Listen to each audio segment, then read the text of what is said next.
Right. Testing, testing.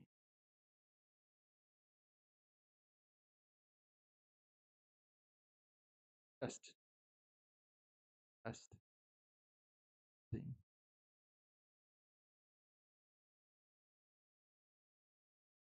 Test, test. Just making sure that the microphone is good, guys, because I do not want that problem again.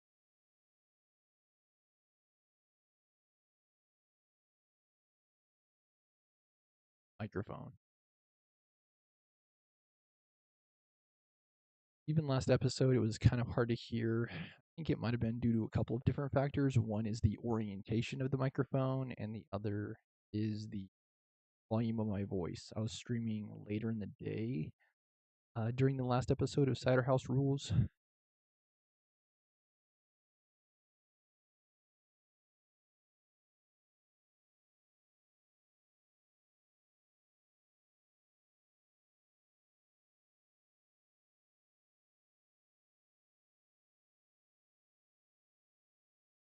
Checking right now, I think they may have taken away the option to go live on TikTok.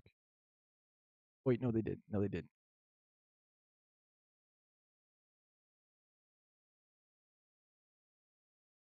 We're in business. Let me try you.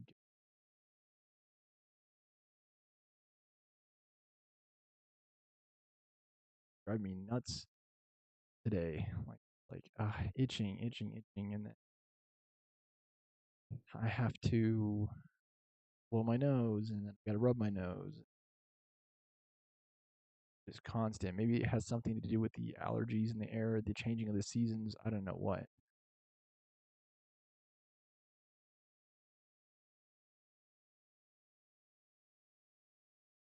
All right, yeah, yo, yo, yo. What is up, YouTube? What is up, TikTok? I am back for part 2 of chapter 5. Before I dive into that, I wanted to cover the notes for chapters 1 through 4 because I didn't get to that last time in a way of kind of padding out the time. Because today's episode might be on the shorter side because I've already read through about half of chapter 5.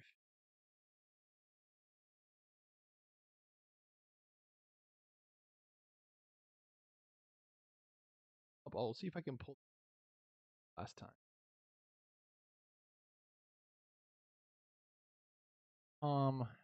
That one was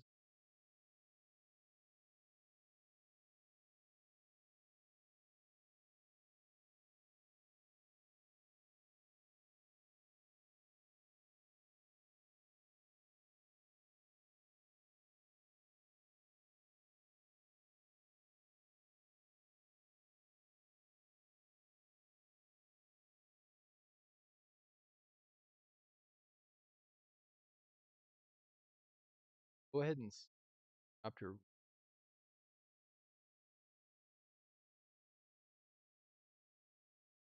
kind of uh out of sequence. Yeah, but like I said, I will hired as a way of kind of filling up some of the time because it might be a shorter episode today because I way through chapter 5. Let me just double check and make sure that my YouTube is also still working. You can find my YouTube guys, Stormer Show, for the other readings. Chapters 2 through 4 are still not on YouTube because I went back and I deleted the episodes because the microphone was not picking up the sound of my voice, and it was basically like me mute talking. And yeah, you couldn't hear anything. So you're wondering like what happened to the episodes for the chapters 2 through 4? They aren't there because it had very bad audio because of the microphone. The microphone was not close enough to my mouth. Okay, so with that being said, let's dive in. I'll begin with chapter 1's notes, and then I'll move on to chapters 2, 3, and 4, and then finish the reading for chapter. That's the game plan today. Okay. Thank you all for joining me, by the way, on TikTok, on YouTube. This channel needs all the help it can get. Please remember to like, comment, share, subscribe, donate, ML Stormer Show, all that good stuff. Follow. Everything helps. Okay. Anyway, I'm getting this, by the way, from thebestnotes.com. My notes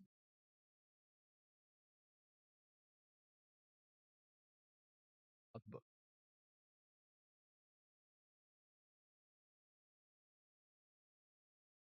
Okay, so for chapter one, Irving sets a picture of an isolated, abandoned town whose only inhabitants are aged prostitutes and residents of the orphanage.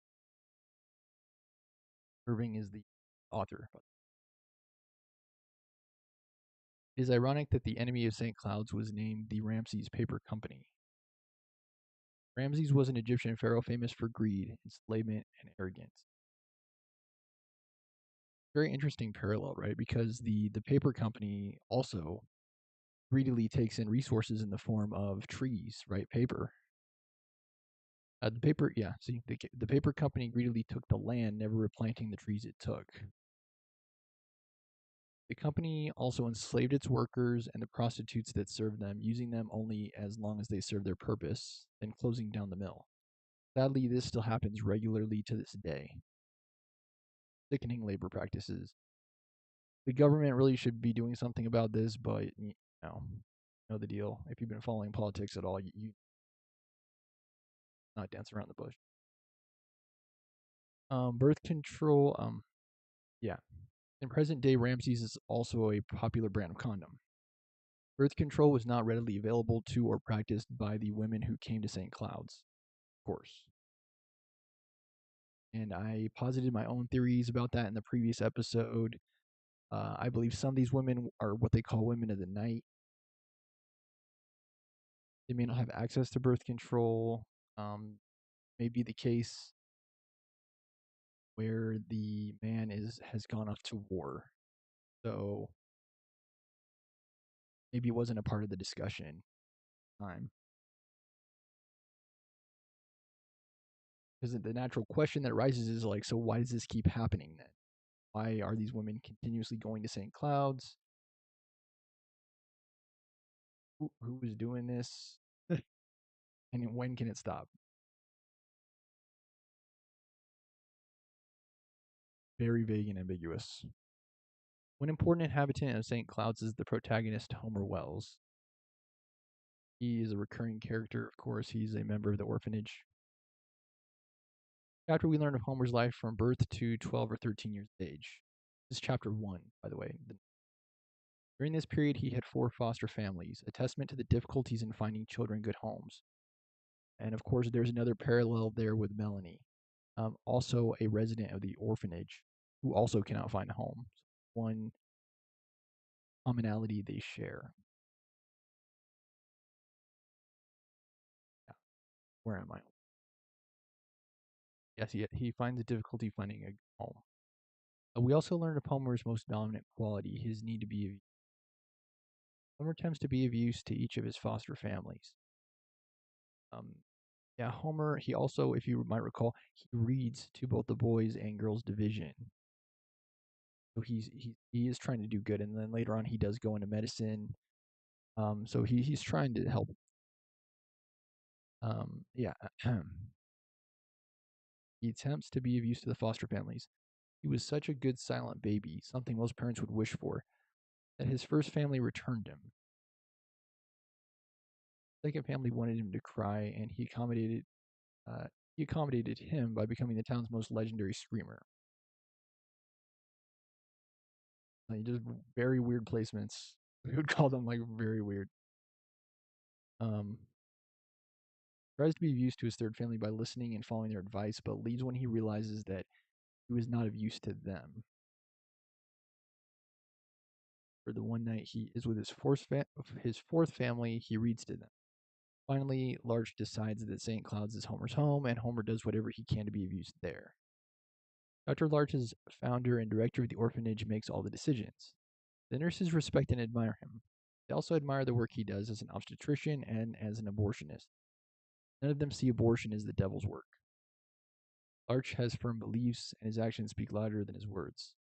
Despite abortion being illegal, his belief that women have the right to choose allowed him to deliver them. He also attempts to provide the orphans in his care with routine, security, and a reason to trust. A little bit confused here. I thought it was the other way around. I thought he thought that delivering the babies was the God's work, and then aborting was the devil's work. And that was my interpretation from chapter 5.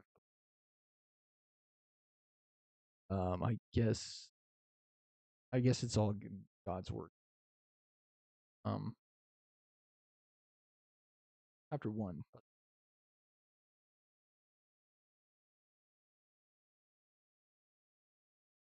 chapter 2. Reading the notes this time.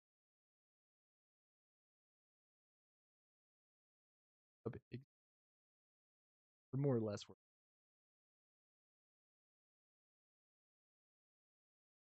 Yeah, he's well liked, Dr. Larch at the orphanage.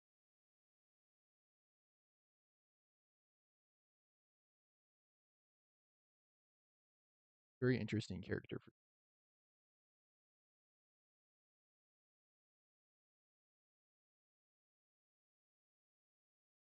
Tragic, tragic past. Chapter 2. This chapter, and by the way, I'm getting this from thebestnotes.com if you'd like to follow along. And I'm reading from the notes section. In this chapter, Irving provides us with Dr. Larch's background. Several important events in Larch's life made him the man who would do both the Lord's and the devil's work and be willing to do it in the isolation of St. Cloud's. First, Larch realized that his parents were servants. The point propelled him to be a very good student and eventually a doctor. Second, his only sexual encounter with a prostitute, a gift from his father who rarely, um, there's a typo here, it says should, but it should be showed. His father rarely showed him any love, affection, ended in his contracting gonorrhea and becoming addicted to ether. Encounter, along with witnessing his parents' loveless marriage, made Larch decide to spend the rest of his days practicing abstinence, which could be done in the isolation of St. Cloud's. I mean, really, it could be done anywhere. Right? You just have to have self-control. That's what it came down to. Um, yeah, and prudence, decision making, all that good stuff. Um, so yeah, he practices abstinence, and also in that case, it is a responsible thing to do because he does have a like kind of serious STI, what we call nowadays a transmittable infection. Or so, I mean, probably not the most responsible thing to be sleeping around in that circumstance, but um,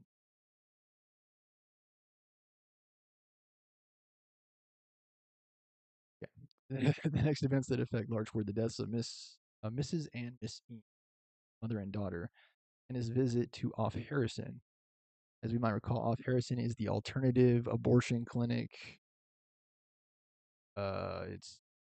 It seems worse than St. Cloud's, but they have different. They're there for different reasons. Arch knew that these women could have been saved if abortions had been legal and inexpensive. Lastly, the Channing Peabody showed Larch that the need for abortions had no social class or boundaries.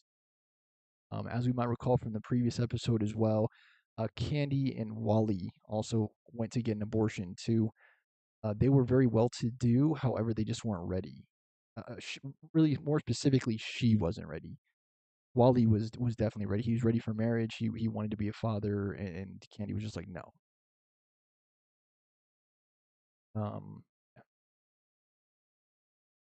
these events in his youth make Larch capable of running the orphanage at St. Cloud's and performing abortions. These events solidify his strong belief that women should have the right to choose whether they want to have a child or not, a belief that I myself share. I have that belief as well. I see really no reason not to. I mean, it's not like there's like not enough people on the earth. There's a population crisis. There's climate change, supposedly climate change. So I don't know what the big deal is. And if it was that big of a deal, I mean, you got to preach about like abstinence, perception, family planning. You know, buzzwords that never enter the lexicon of modern day politicians for some bizarre reason. Anyway, Yeah, they make him capable of running the orphanage. Um, he believed that women are at the mercy of the men in their lives, whether they were fathers, brothers, pimps, or the male-controlled government, had the ability to choose taken from them. And if there are any women in my chat, I would like to hear from you. Do you still agree? Do you think this is still the case today? Kind of hard for me to say. Of course, I am not from the perspective of a woman, so I really don't know. Not in my interpretation. Um, yeah, sucks. Larch took Miss Eames' words to heart. Did her get off the pot? Realizing that women were in need and that he could provide them with the services they needed, Larch chooses to be an obstetrician and an abortionist. This chapter also touches on the social and ethical issues surrounding abortion. Irving uses the terms the Lord's work and the devil's work to show the contrast. Exactly what I was saying. Throughout the novel, we see people, as we do today, on both sides of the abortion debate. The more things change, the more they stay the same, folks. Like, things don't change. Larch's colleagues treat him differently when he performs his first abortion. When Miss Eames died, the officer at the hospital said it was good that Larch had not performed her abortion. Many Peabodys, despite their need, could not hide their hostility for Larch. On the other hand, the nurses at the orphanage supported and assisted his work. Um, yeah, it's kind of hard for me to recall, really. Um,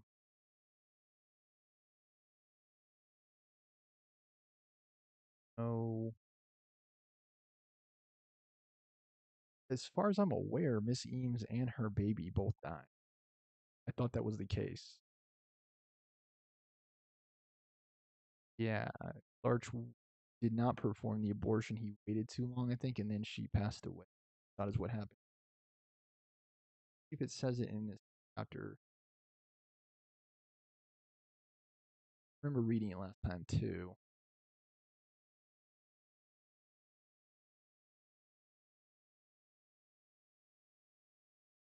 Yeah, she wanted an abortion.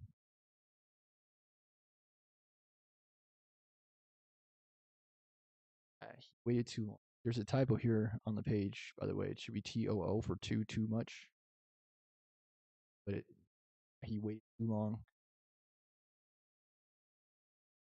Yeah, kind of weird. This entire section of chapter 2 is just weird. She has her undergarments pinned to her shoulder, I believe. It's very weird. I don't know what. Um, she died before we could operate. Yeah. Um,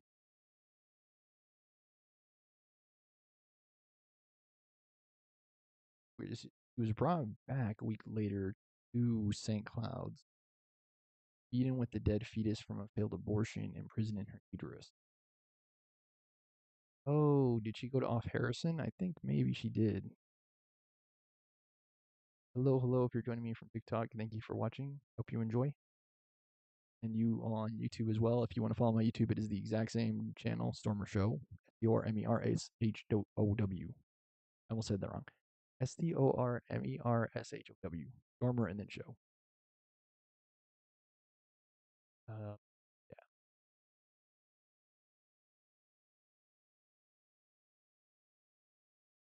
Why it says was word notes. All right, that was chapter 2, the Lord's work. Moving on to chapter 3 now. Chapter 3 was the Princes of Maine, Kings of New England. The uplifting message that Dr. Larch would have for the orphans.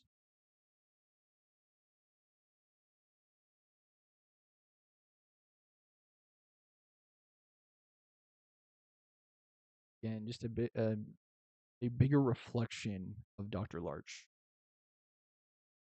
character. Okay, so this is chapter 3. Again, thebestnotes.com. I keep saying it because I want to give credit where credit's due. I don't want to be like getting in trouble for taking other people's stuff. Irving begins this chapter by debating the ambiguity surrounding the status of a fetus as a living human in Homer's thoughts. Homer is greatly contrasted in this regard with Dr. Larch because he himself believes in the right to live. He does not like the idea of aborting. Every night, Homer would whisper to himself the opening passage of David Copperfield. Whether I shall turn out to be the hero of my own life. It was reciting this passage that he remembered the fetus he found by the incinerator. That thing he held in his hand could not have been a hero. Too pure for this world. First, note the parentheses that Irving places his thought in. For almost an afterthought. Second, Irving uses a phrase filled with finality. Could not have been rather than a phrase that might have suggested hope or possibility. Lastly, he refers to the fetus as a thing, that thing as if nothing human was associated with it. This is Larch's view.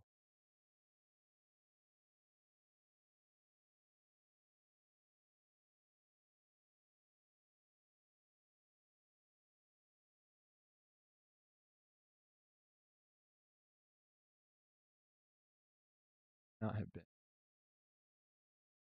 Anyway, however, this parenthetical is somewhat balanced by another parenthetical just a few paragraphs later.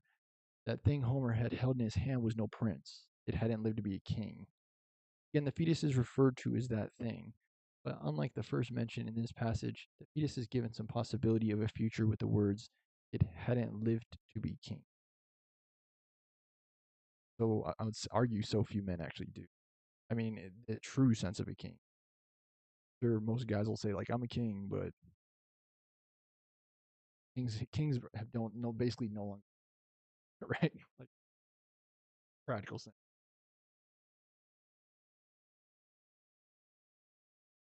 They're like prime ministers and presidents. Fetus is more human a few paragraphs later. The thing he had held in his hand could not have heard the shoes. It had the smallest, most wrinkled ear. Here we hear more of Homer's voice and his view developing. Fetus is still that thing, but it has features, wrinkled ears, and the sense of hearing associated with it. Hearing is a concrete, universal human characteristic, unlike the notions of hero, prince, and king mentioned in the other passages.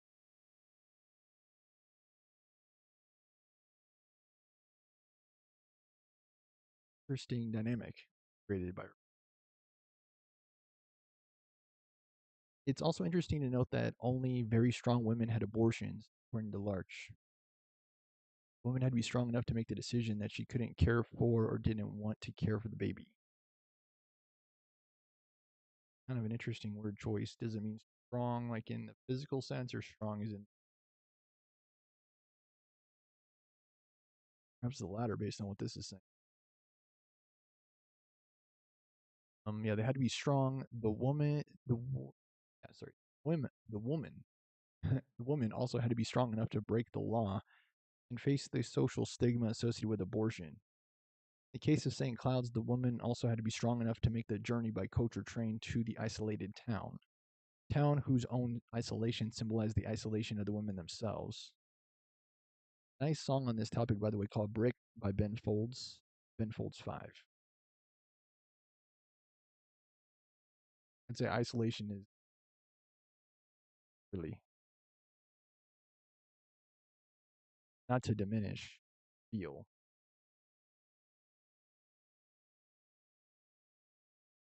Vision with a lot of gravity.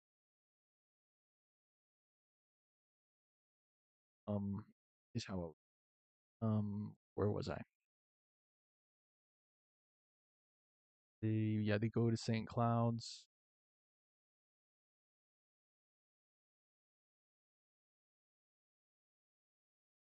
Except for Candy, a character appearing later in the novel, no woman in the novel comes to St. Cloud's accompanied by anyone. They all come alone.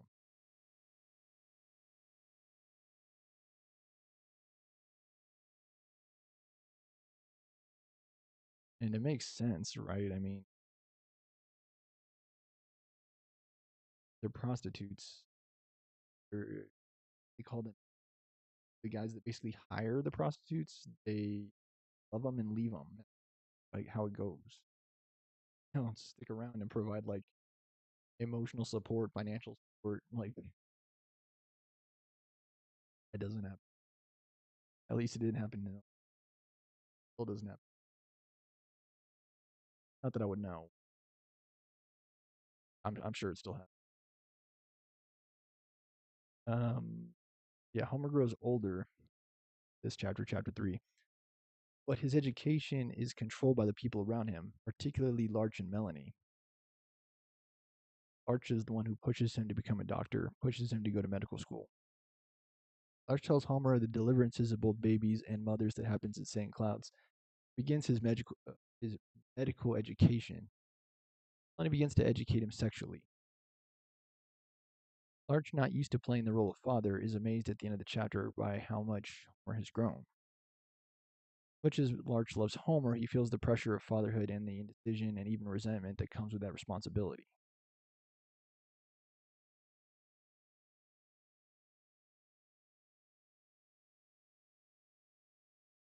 And I think there's in common because Larch is more or less a father figure at the orphanage, even if he doesn't consider himself to be a father by this point in the story. Um, yeah, father figure, even if he's not himself a father. All right, this is chapter 4, young Dr. Wells. And again, I'm just reading the notes here on thebestnotes.com in the interest of time because the chapter summaries themselves are quite lengthy. They're quite long. Chapters themselves are quite long, talking like 50-page chapters. Part of the reason why chapter 5 into 2 parts. It takes a long time to get through the chapter. All right, choices or perhaps the lack of take center stage in this chapter. Irving opens this chapter by discussing what few choices Homer had because of the isolation of St. Cloud's. In fact, Homer had no choices. He cannot choose to be anything other than Larch's assistant. Kind of true, like he couldn't get adopted. He was all like Melanie that way. He couldn't get adopted. There was nothing else in St. Cloud's that he could do. Also true. As a result, Homer's only option was to learn obstetrical procedures, not another branch of medicine.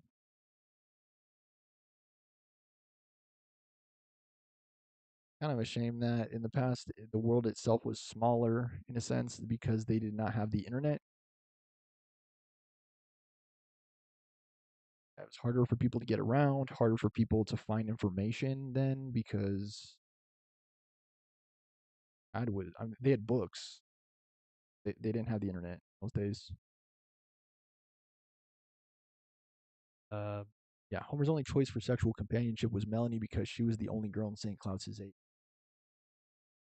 So Irving's talking about Homer, the subject of the lack of choices is easily translated to the issue of abortion.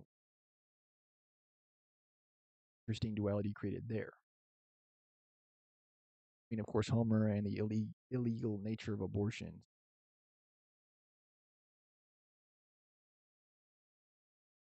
I don't know. I think just more research needs to be who's getting abortion. Not not an easy question, but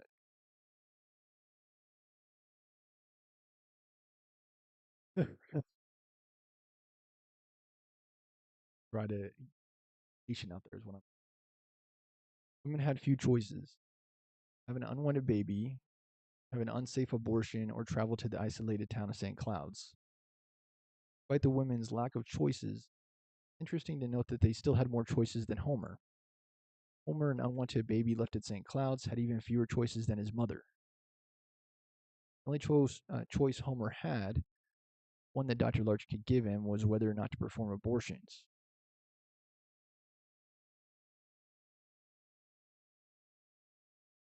And I don't know if this is fully telling in chapter 4 because technically Homer did have the choice of running away, right? Especially as he was getting closer to what we would consider adulthood, like 18, 19. He probably could have just left St. Cloud's, right? He didn't have to stay around. I think he did out of an admiration for Dr. Larch and, of course, Let's not forget his promise to Melanie.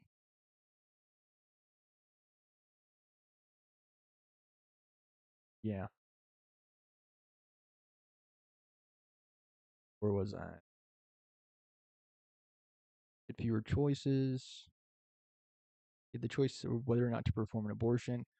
Dr. Larch wanted that to be Homer's choice, not dictated to him. Larch also knew that in order for Homer to make that choice, he would have to experience society outside of St. Cloud's. Why? Because outside of St. Cloud's, Larch's rules did not exist.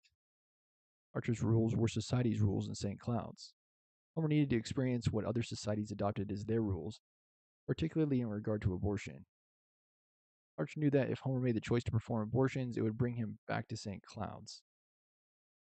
Also, I'm not really sure what it's um, saying here.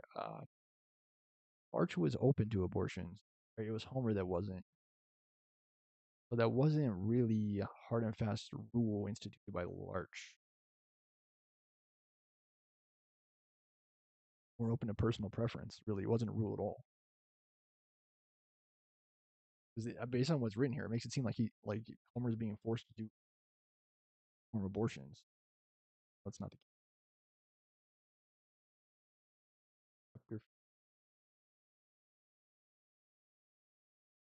Second. Oh, hello.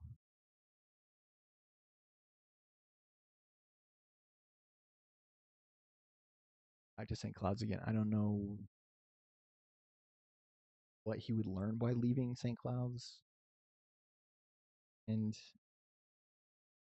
this is the chapter where this is the chapter that's saying he had no choices, but he had no choices. How was he able to just leave St. Cloud's? He was able to leave St. Cloud's, so he did have choice.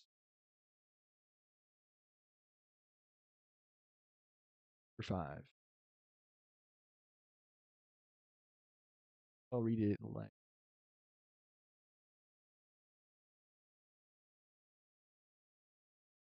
Book down. Okay, I'll begin from page 186.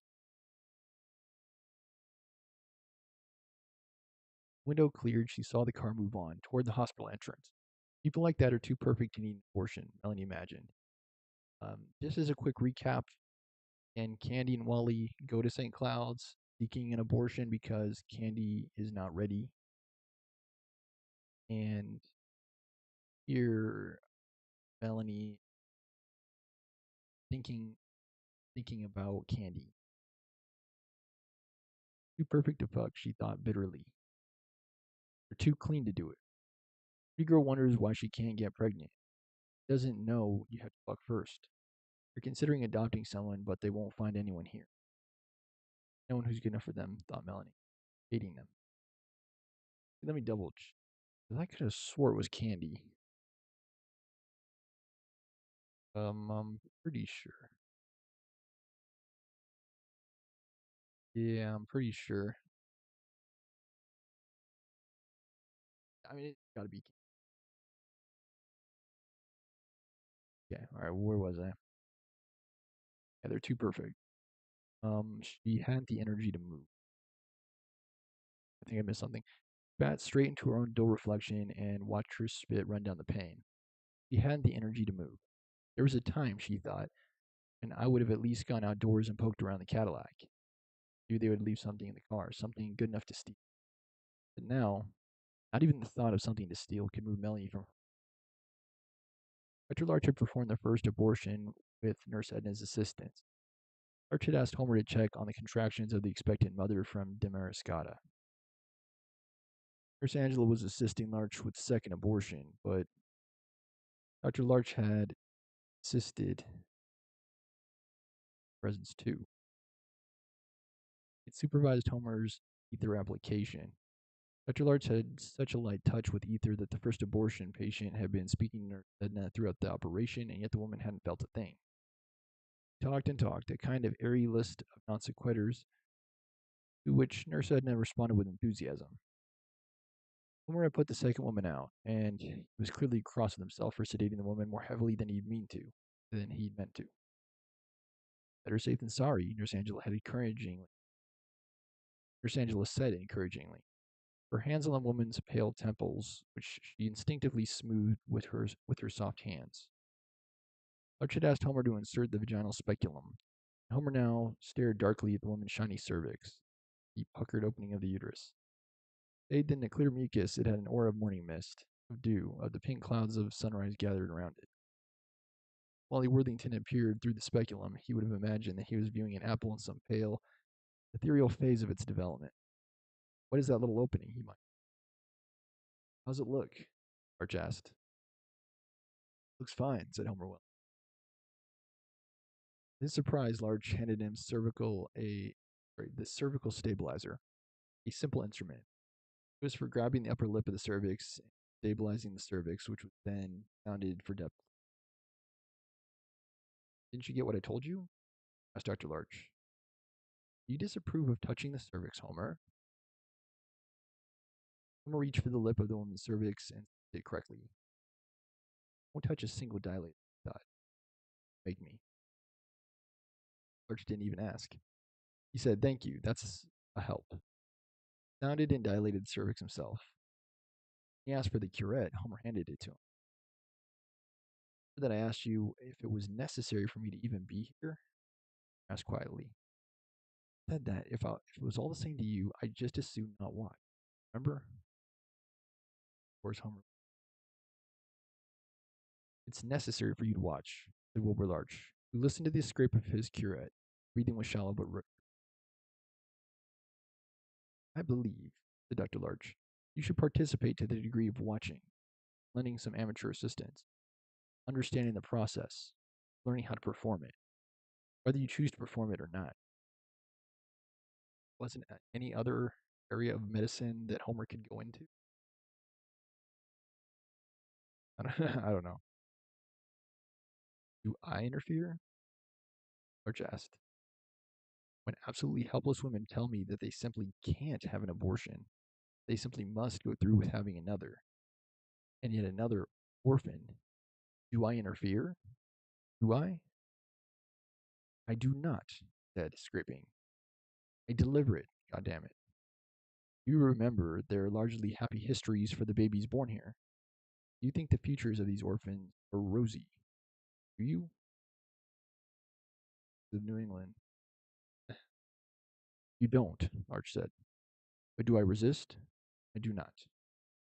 I do not even recommend. Give them what they want. An orphan or an abortion. He's not a salesman. He doesn't have to persuade them eventually. Unlike Homer, who. Well, I'm an orphan, said Homer Wells. Do I insist that we have the same ideas?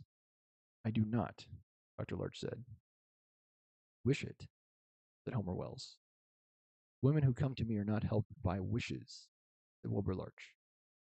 He put down the medium-sized curette and held out his hand for a smaller one, which Homer Wells had ready for him and handed to him automatically.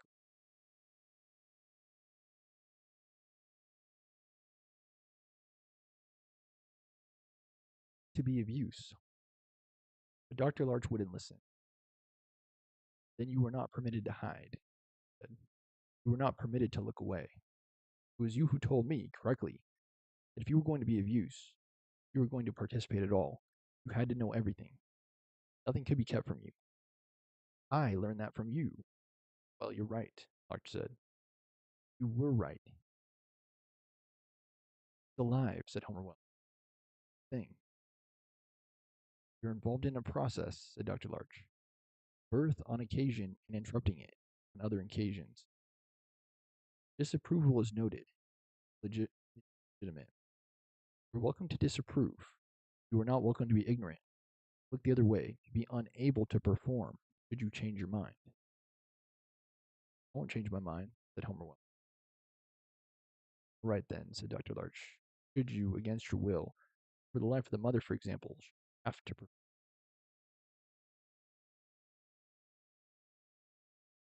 Not a doctor, said Homer Wells. You are not a complete physician, Dr. Larch, and you could study with me for another 10 years and you still wouldn't be complete. What's the deal with that? Regarding all the known complications arising in the area of the female organs of generation, Regarding those organs, you could be a complete surgeon. Period. You're already more competent than the most competent midwife, damn it, said Wilbur Larch.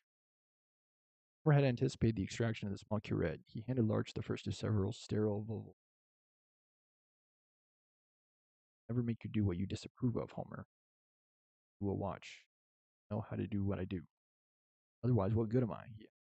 Aren't we put on this earth to work? At least to learn, at least to watch. What do you think it means to be of use? He asked. Do you think you should be left alone? Do you think I should let you be a Melanie? Why don't you teach her how to do it? Homer Wells asked Dr. Larch. Uh, and I don't know why it has to be Homer, but there's a question, Angela thought, but the woman's head moved slightly in Nurse Angela's hand. The woman moaned, and Nurse Angela touched her lips.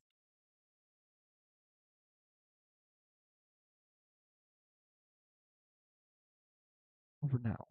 Just rest. Do you see what I mean, Homer? Dr. Larch asked. Right, said. But you don't agree, do you? She asked. Right again. Damn sullen, self-centered, self-pitying, arrogant, untested, know-nothing teenager, thought Wilbur Larch. But instead of any of that, he said to Homer Wells, perhaps you're having second thoughts about becoming a doctor. Some other criteria for being a doctor in those days? Larch looked at the blood on the gauze.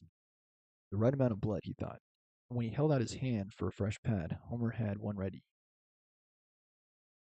Don't want to be a doctor, Homer? Larch asked.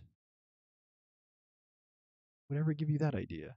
Right, said Homer Wells. I don't think so. I had much opportunity to look at other things, said philosophically. Heart was aching. My fault, I know. I made medicine so unattractive. To be fair, it is probably hardest jobs to get a doctor.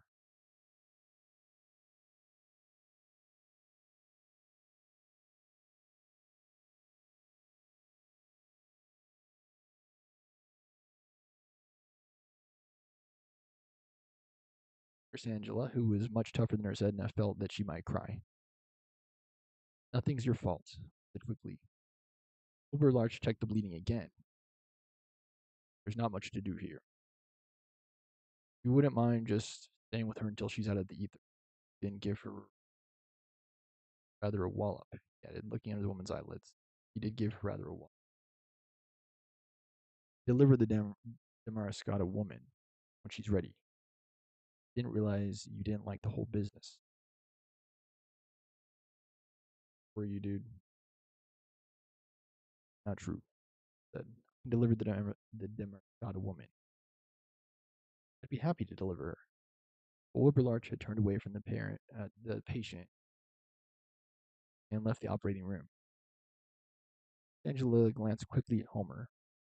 It was a fairly neutral look, certainly not withering, or even faintly condemning, but it wasn't sympathetic either, or even friendly, thought Homer Wells. After Dr.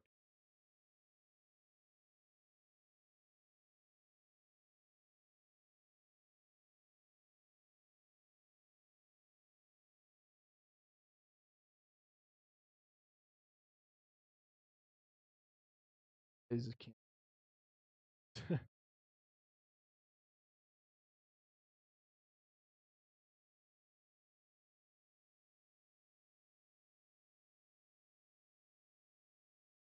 yeah. Um, as she glanced at Homer, he went after Dr. Larch, leaving Homer with the patient making way out of the eat. Homer looked at the spotting on the pad, felt the woman's hand grace his breast, said groggily, wait here while you get the car, honey. Boys' shower, where there were several toilet stalls, Wilbur Larch put cold water on his face. Looked for evidence. Tears in the mirror. He was no more a veteran. Melanie was. Dr. Larch was so surprised by his appearance. How long have I been so old? he wondered. Behind him in the mirror, he recognized the pile of sodden clothes upon the floor as belonging to Curly Day. Kids in the orphanage. Yep. Curly? Asked. He thought he was alone, but Curly Day was crying too, one of the toilet stalls. Having a very bad day, Curly announced. Let's talk about it, Dr. Larch suggested. Coaxed Curly out of the stall. He was dressed in more or less fresh clothes, but Larch recognized that the clothes weren't Curly's. They were some of Homer's old clothes, too small for Homer now, but still much too large for Curly Day. Trying to look nice for the nice couple, Curly explained. I want them to take me. Take you, Curly? Larch asked. What nice couple? You know, said Curly, who believed that Dr. Larch knew everything. The beautiful woman, the white car? Poor child's having visions, thought Wilbur Larch, who picked Curly up in his arms and sat him down on the edge, where he could observe the boy more closely. How would you know? I don't know. He's in a different area, clouds or something. I don't know. Or are they here to adopt someone else? Curly asked miserably.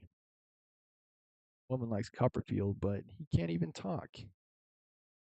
No one's adopting anyone today, Curly, Dr. Larch said. I don't have any appointments today. Maybe they just come to look, Curly suggested. They're just going to take the best of us. It doesn't work like that, Curly, Dr. Larch said, alarmed. The child think I run a pet shop? Does he think I let people come here and browse? Hop around? I don't know how anything works, Curly said. Started to cry again. Larch, with his fresh memory of how old he looked to himself in the mirror, thought for a moment that his job was too much for him. He felt himself slipping. He felt himself wishing that someone would adopt him, would just take him away. He held Curly Day's wet face against his chest. He shut his eyes and saw those spots he saw most regularly when he failed to eat them. Only those spots quite harshly reminded him of the spotting he was familiar with from his many viewings of sterile oval paths. He looked at Curly Day and wondered if Curly would ever be adopted. Curly was in danger of becoming another Homer Wells.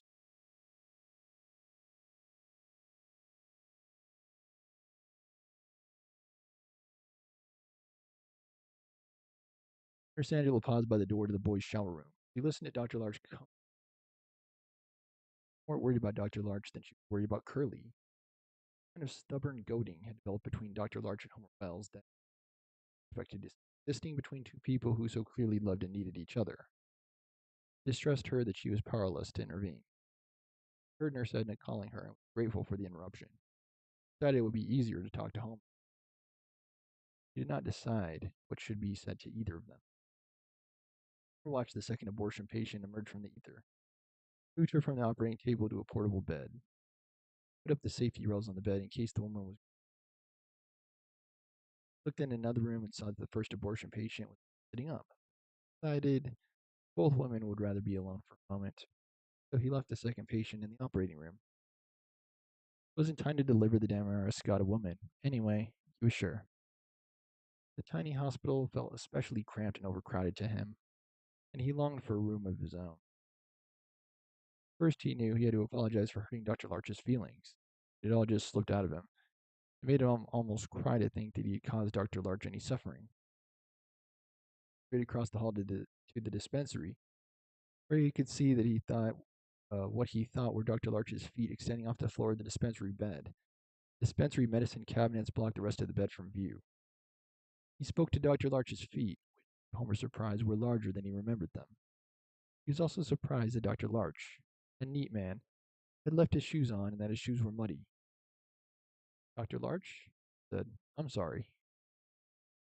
There was no response. Homer thought crossly to himself that Dr. Larch was under an unusually ill-timed either sedation. I'm sorry, and I love you, Homer added a little louder. He had held his breath, listening for Larch's breathing, which he couldn't hear. Alarmed, he stepped around the cabinets and saw the lifeless station master stretched out on the bed. Thinking that was Larcher.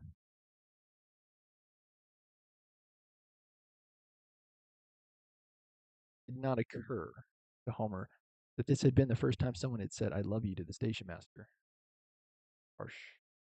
Very harsh. There had been no better place to put him. Sedna and Nurse Angela had moved him out of the operating room. It would have been cruel to expect one of the abortion patients to tolerate his presence, put him alongside the expectant mother. Certainly, it would have been upsetting to the orphans if the station master had been stretched out on one of the dormitory beds. God damn it, I said. What's that? Large asked. He was carrying Curly Day and calling Homer from the dispensary door. Thing said, never mind. Curly's been having a very. Dr. Larch explained. That's too bad, Curly. Someone's come here to adopt someone. Said, sort of shocked. I think so, Dr. Larch. Tell them I'm the best one, okay, Homer? Curly asked.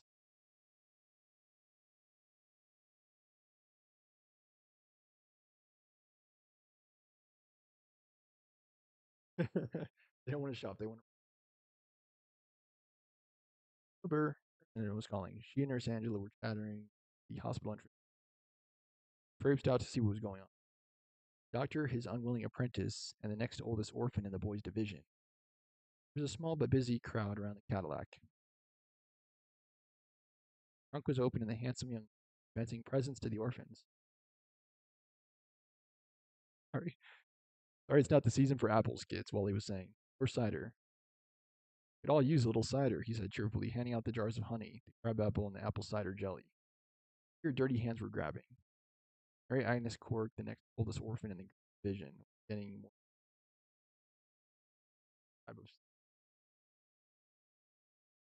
Melanie had taught her how to dominate the front of a line. Mary Agnes was a popular name with Miss Cork was the county in Ireland where Rogan had been. There had been a number of little quirks in the girls' division. Go around, Wally said optimistically as Mary Agnes put crab apple down. A boy named Smoky Fields had opened his jar of apple cider jelly out of a jar with his really good on toast in the morning, he said cautiously. But Smoky Fields stared at Wally. Toast was not a regular item on his diet, or readily available, or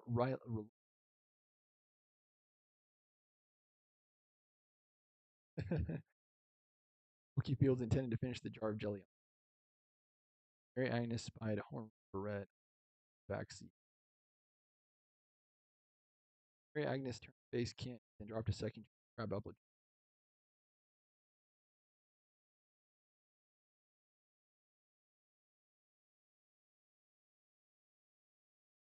Little John Walsh reading her death.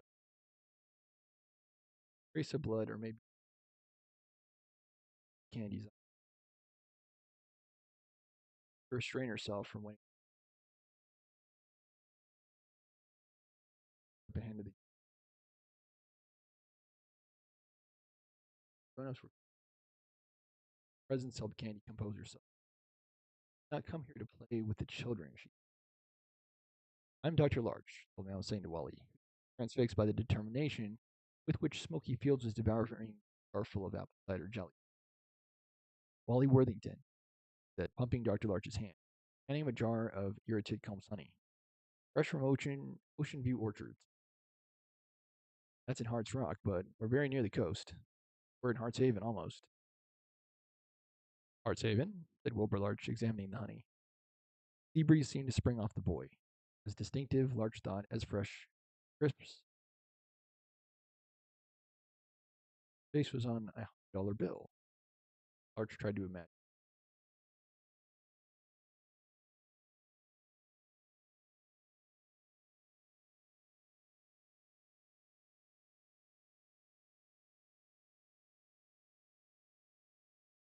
Her early days.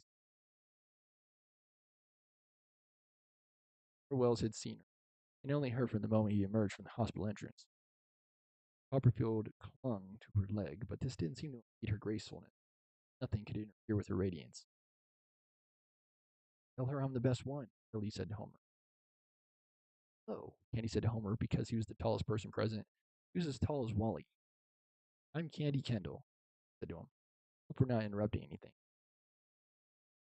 You are interrupting 2 abortions, 1 birth, 1 death, 2 autopsies, and an argument, thought Homer Wells. All he said was, he's the best one. Too mechanically, thought Curly Day. He lacks conviction. Not interrupting anything. Not interrupting anything at all. He's basically a customer. Seems like she's gonna be a customer. He, Curly said, stepping between them. He means me. I'm the best. Candy bent over Curly and ruffled his sticky hair. Of course you are, she said brightly. Straightening up, she said to Homer, and do you work here? Or are you one of, is it polite to say them?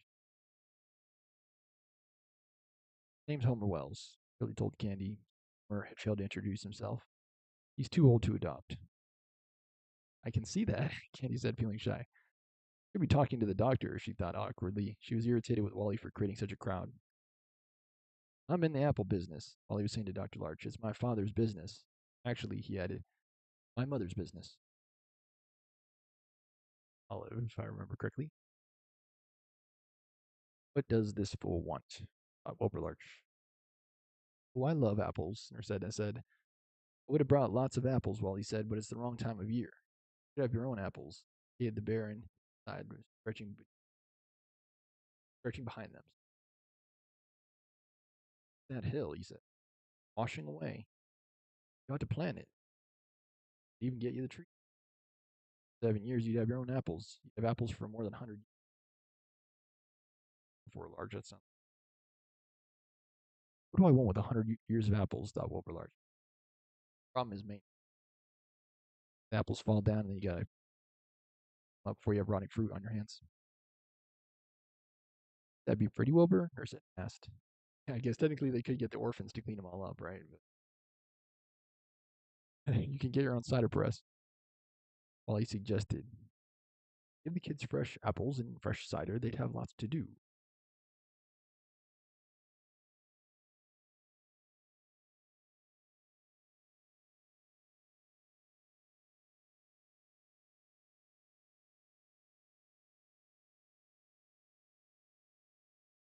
You need things to do, thought Dr. Larch.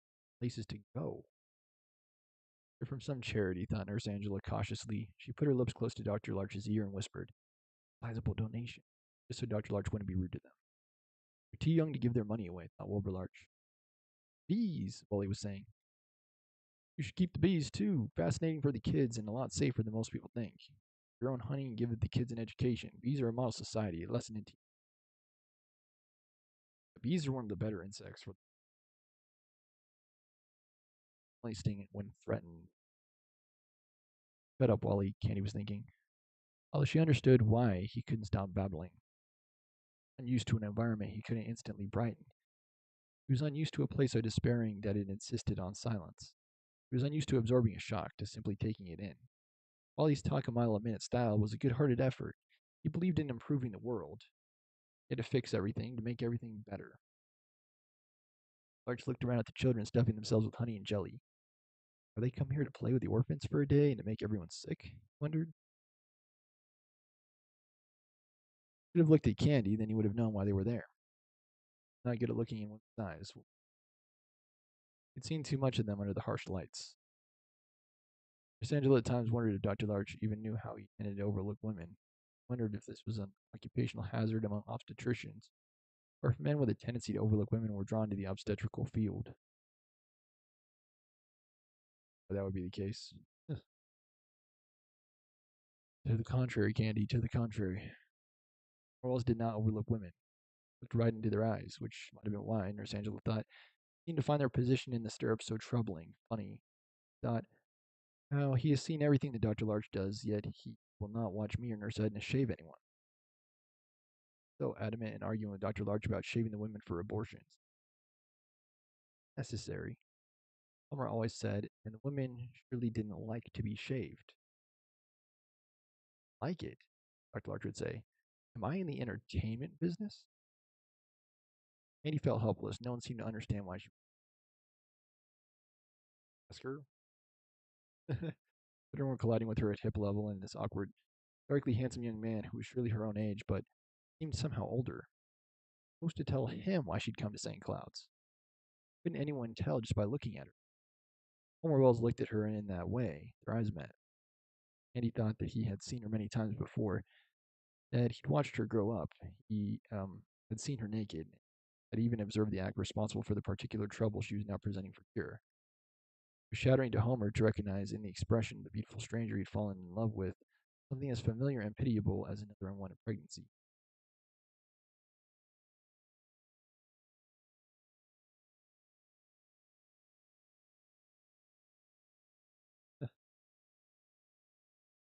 What other reason could she be there? I think you'd be more comfortable inside, murmured to her. Yes, thank you, Candy said, not able to look in his eyes now.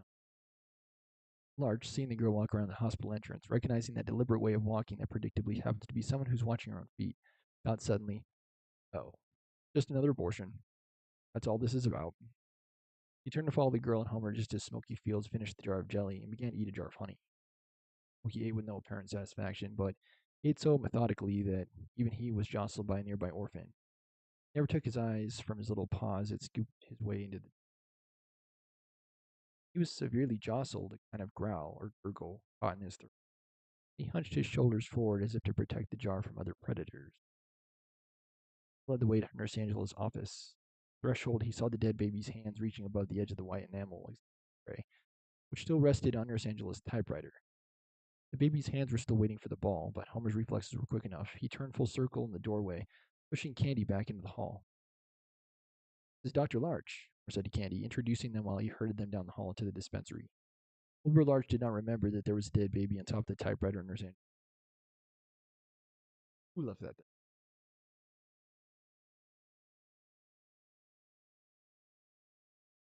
What is this doing? Said crossly to Homer. Didn't we let Miss Kendall sit down? He didn't remember that the dead station master was in the dispensary either. Oh, just don't pay any attention to all these dead bodies. The moron's muddy shoes, he pulled Homer aside. He whispered harshly to him. You no feeling for this poor girl. Whispered back that he thought the partial view of a dead man was preferable to the whole view. Oh, I'll deliver the woman from Damariscotta, added the Dr. Larch, still whispering. Too big of a hurry.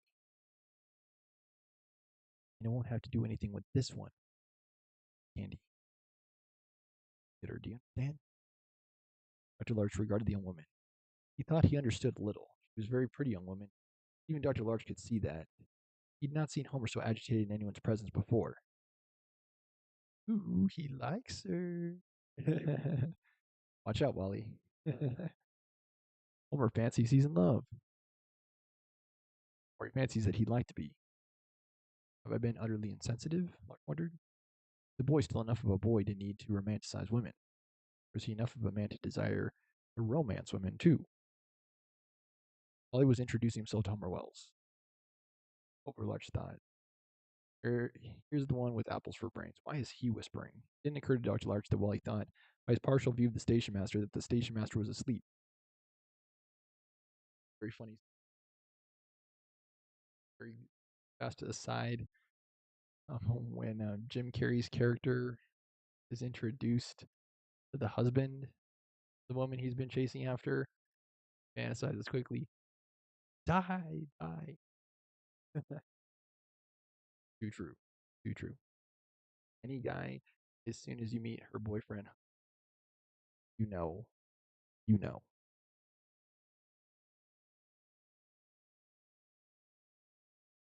I could just have a moment's peace with Miss Kendall, said Wilbur Larch. I'll meet each other another one another time. Meet each other. We can all meet each other another time, yeah. And it will assist me with Miss Kendall, please. And Angela, would you help Homer with the Damariscotta woman? Homer? Dr. Larch explained to Wally and to Candy. The very accomplished midwife. You are? Wally said to Homer enthusiastically. Wow. Homer Wells maintained silence. Nurse Angela burst into midwife.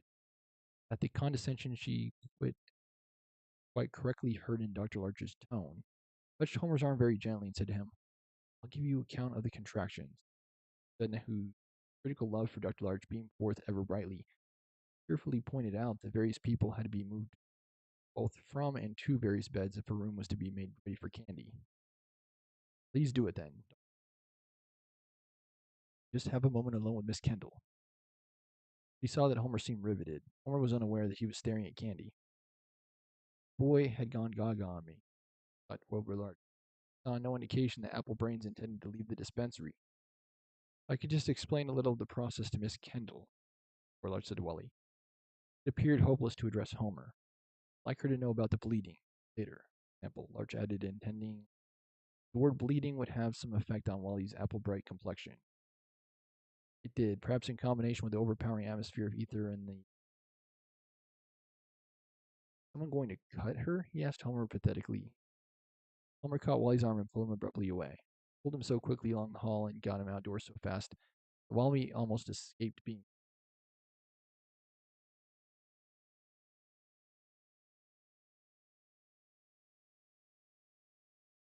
Okay. Quick BRB, I have to use the restroom by 198 when I return. We're in the home stretch now. I believe there are about 18 more pages left in this. Stand by.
Okay, I'm back. It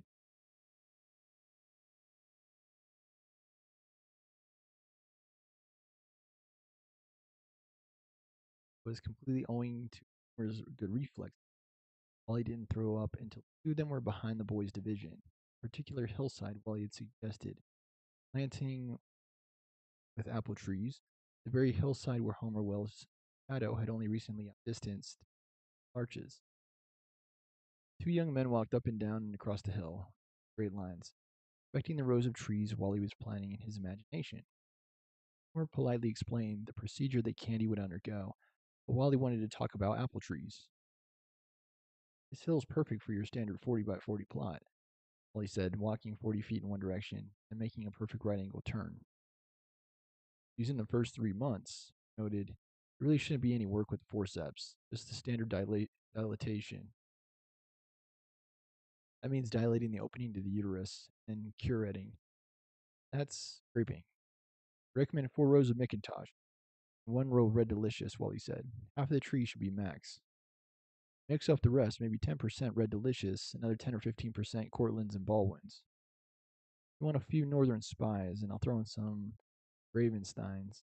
They're great apples for pies, and you get to pick them early. There's no actual cutting, Homer told Wally. They're like two different conversations. So there will be some bleeding. We call it spotting because it's usually not very heavy bleeding. Dr. Larch has a great touch with ether, so don't worry. She won't feel a thing. Of course, she'll feel something afterward. And special sort of cramp. Dr. Larch says that the other discomfort is psychological. Come back to the coast with us, Wally told Homer. We'll load a full truck full of baby trees, and in a day or two we could come back here and plant the orchard together. It wouldn't take too long. The deal, said Homer. Well, coast. Get to see the coast and the girl. I get to ride in that car with that girl. Must be my lucky day. I just added that. Midwife. Gosh, Wally said. Guess you're probably going to be a doctor. I don't think so, said Homer. Well, I don't know yet. Well, apples are in my family. Said I'm going to college, but I really don't know why I bother. Much book learning to learn that. college, college. That Homer well. Andy's father's a lobsterman. Wally explained. He's going to college too. Lobster, thought Homer Wells. The bottom of the sea. The bottom of the hill. Nurse Angela was waving to them. The Mariscot is ready, he called to Homer Wells. I have to go deliver someone's baby, Homer told Wally. Gosh, Wally seemed reluctant to leave the hill. I think I'll stay up here. I don't think I would hear anything. He gave Homer a likable and confessional smile. Well, there's not much noise, Homer said. He wasn't thinking of the Damariscotta woman. He was thinking of Candy. He thought of the gritty sound the curate made, but he'd spare his new friend that detail. Left Wally on the hill and jogged back toward Nurse Angela. Looked back at Wally once and a boy his own age, a boy his own size. They were the same height, although Wally was more muscular, Ford's Dr. Larch guessed. He has the body of a hero, Dr. Larch thought, remembering the heroes he had tried to help in France in World War One. Lean but well muscled, that was a hero's body. Not full of holes, thought Wilbur Larch. He didn't know why Wally's body reminded him of Wally's face. Wilbur Larch was thinking. It was handsome in a finer way than Homer's face, which was also handsome. Though Wally's body was stronger, his bones were somewhat sharper and more delicate. There wasn't a trace of anger in Wally's eyes. They were the eyes of good intentions, the body of a hero, and the face of a benefactor, concluded Wilbur Larch, brushing aside a blonde curl of pubic hair that had not gone directly into the refused bag, but had clung to Candy's inner thigh, near her raised bent knee. Changed the medium-sized curette for the smaller one, noting that the girl's eyelids were fluttering, noting Nurse Edna's gentle thumbs, massaging the girl's temples. The girl's slightly parted lips had been remarkably relaxed for such a young girl, and under either she was even more composed. The beauty in her face, Larch thought, was that she was still free of guilt. Surprised Larch. Candy looked as if she would always be free.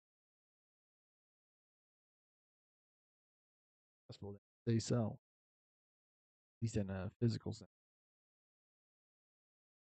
Aware of Nurse Angela, I'm sorry, not Nurse Angela, Edna, observing this scrutiny, giving to the girl. So he bent once more to the view the speculum afforded him and finished his task with a small curette. Benefactor, thought Wilbur Larch. Homer had met his benefactor. Homer Wells was thinking on parallel lines. I met a Prince of Maine, he was thinking. I have seen a King of New England. I'm invited to his castle. All his journeys through David Copperfield. Last he understood David's first vision of Steerforth. He was a person of great power in my eyes, Copperfield observed. No veiled future glanced upon him in the moonbeams. There was no shadowy picture of his footsteps in the garden that I dreamed of walking in all night. No veiled future, thought Homer. I am going to the coast. Push, said the woman from Damariscotta. Is Damariscotta on the coast? Asked the woman, whose neck was taut with straining. who held Nurse Angela's hand in a white-knuckled grip. Near it, the woman cried and shoved her child forth into St. Cloud's. Slick had captured perfectly in the palm of Homer's confident right hand. Slipped the heel of his hand under the baby's fragile neck. The left hand lifted the baby's bottom as he guided the baby outdoors. Dr. Larch would say. It was a boy. Deerforth, Wells would name this one. His second solo delivery. We cut the cord and smiled to hear young Steerforth's healthy Andy coming out of the ether, heard the baby's cries and shuddered. Dr. Larch had seen her face at that moment. He might have detected some guilt upon it. Boy or girl? She asked, her speech slurred. Only Nurse Edna heard her. Why is it crying? Andy asked. It was nothing, dear, Nurse Edna said. It's all over. I would like to have a baby one day, Kenny said. They would. Well, you almost did. Of course, dear, Nurse Edna told her. You can have as many as you want. You'd have very beautiful children. Minus one. I said that. You'd have princes of Maine, Dr. Larch told Candy suddenly. You'd have kings of New England. Why the old girl, Nurse Edna thought, he's flirting. Luffer Larch felt momentarily ruffled. Strange idea. Can't see what they would look like.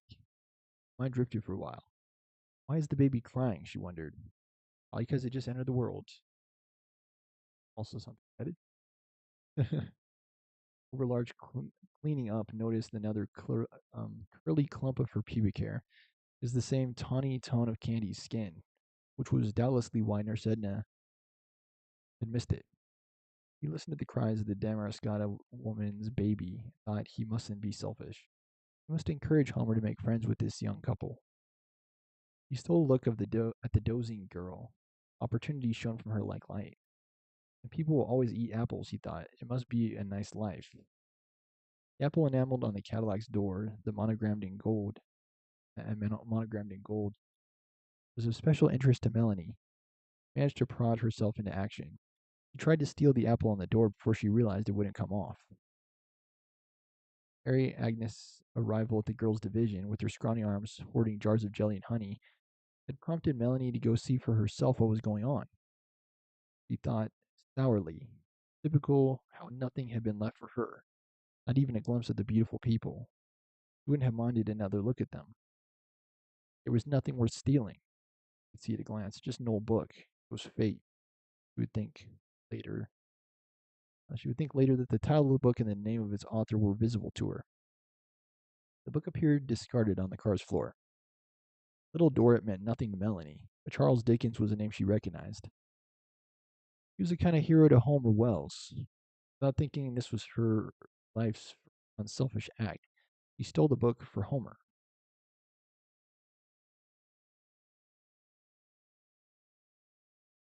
Unselfish in a way. Still selfish in a way. At the time, she wasn't even thinking how it might impress him, how it might gain for her some favorable light in his eyes.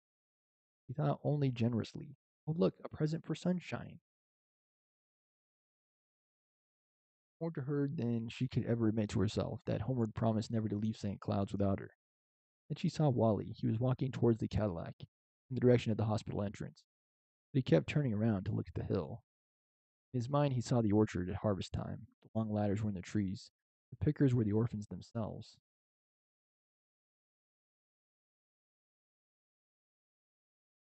The rows between the trees.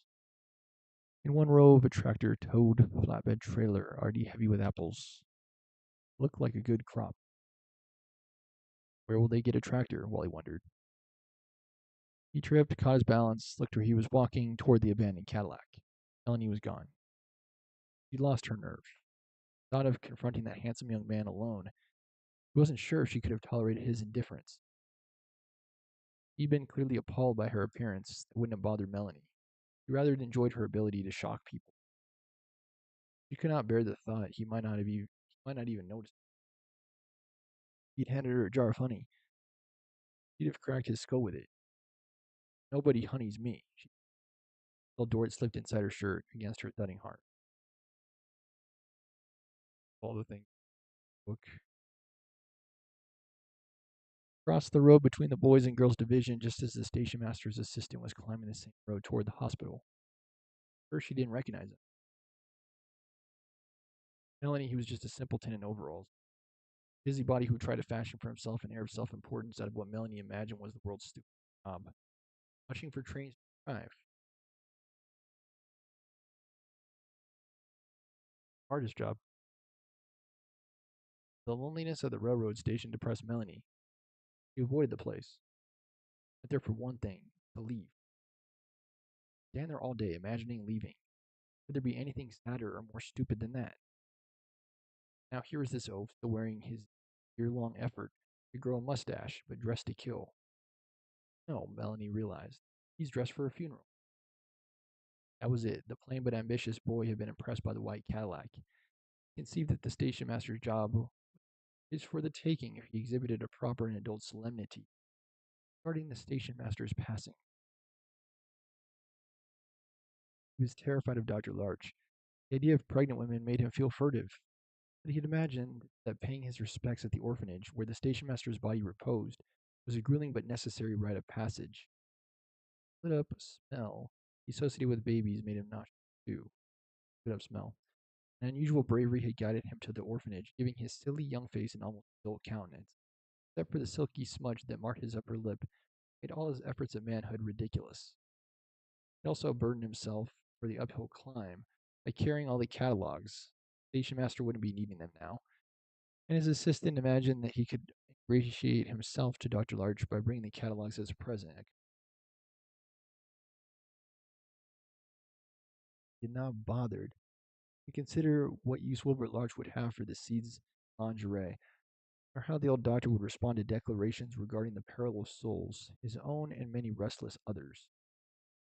Two orphans the station master's assistant most despised were Homer because his serenity gave him a confident adult appearance the assistant felt powerless to achieve. Melanie because she mocked him. Now to make a bad day worse, here was Melanie. What's that on your lip? A fungus? Melanie asked him. Maybe you should wash it. She was bigger than the station master's assistant, especially now that she stood uphill from him. He tried to ignore her. Come to view the body, he said with dignity. Had he any sense, he should have known these words were ill chosen for presentation to Melanie. Want to view my body? She asked him.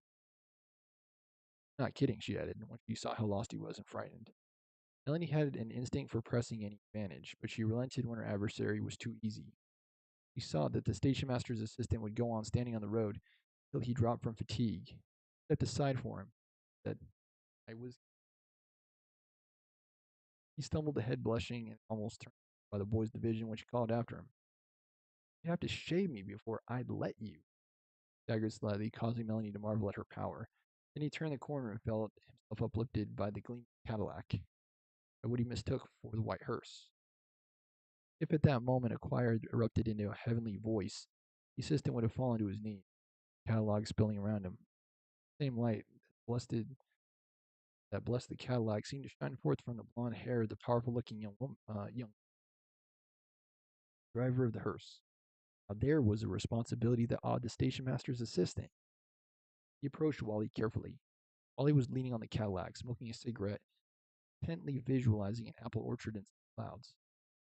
Station master's assistant, who looked like a mortician's ghoulish lackey, surprised Wally.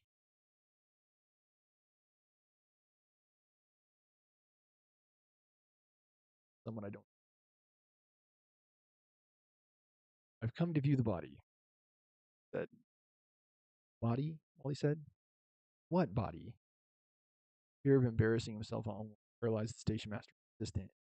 This word, he imagined, was brimming with etiquette beyond his grasp.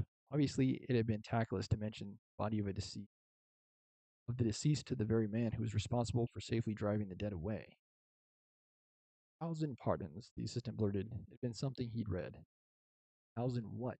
I said, growing alarmed. How thoughtless of me, said the station master's assistant, bowing unctuously, sliding toward the hospital's entrance.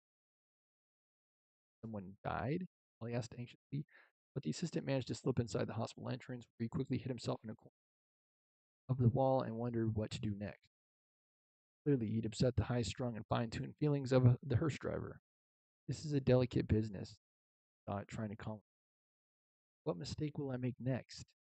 He cowered in the corner of the hall, where he could smell ether wafting from the nearby dispensary. He had no idea that the body he wished to view was less than 15 feet from him. Thought he could smell babies, too. Heard one bawling. He thought that babies were born while women had their legs straight up, the soles of their feet facing the sea. His vision pinned him to the corner of the hall.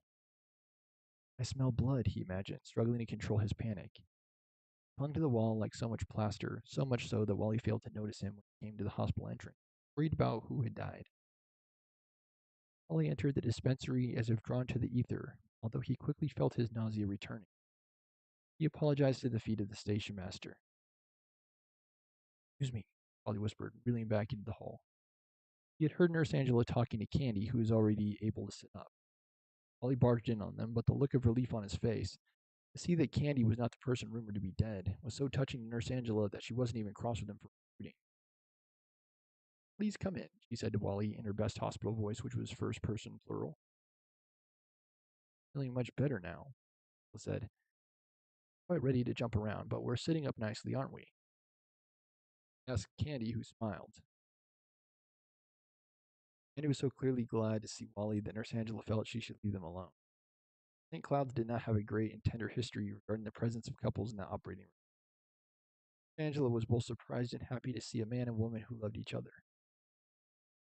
I can get you. Clean up later, she thought, or I'll ask Homer to do it.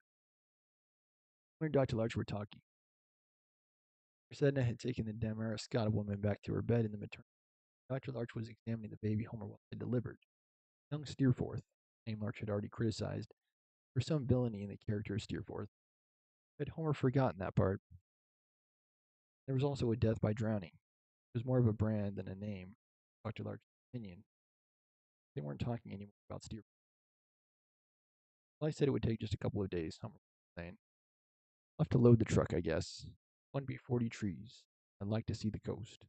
All he could talk about was apples and he hasn't really been talking about Candy much at all, right? Actually, Homer was talking more about Candy than he was. Of course you should go, Homer. It's a great opportunity, Dr. Larch said. He poked Steerforth in the belly with a finger. Then he tempted Steerforth into gripping one of his other fingers, and then he shone a light in Steerforth's eye.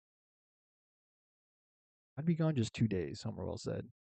Wilbur Larch shook his head. First, there was something wrong with Steerforth. Maybe just 2 days. Maybe just 2 days, Homer Larch. Be prepared to take advantage of the situation. You should not let an opportunity pass you by. Just 2 days. Homer stared at Dr. Larch, but Larch was peering for his ears. This young couple likes you, Homer, and if you like them, well, that I think you'll be meeting their parents too. Parents like you. I think you should try to make their. Now look at Homer, who was staring at him. Dr. Larch examined the tight end of the umbilical while Steerforth cried and cried. Both know do you good to get away for more than 2 days, Homer, Bert said. You understand I'm not talking about an adoption.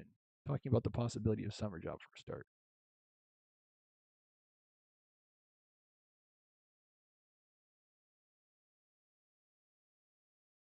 Have a quick recap at the end of today's episode. This is something I've noticed thematically.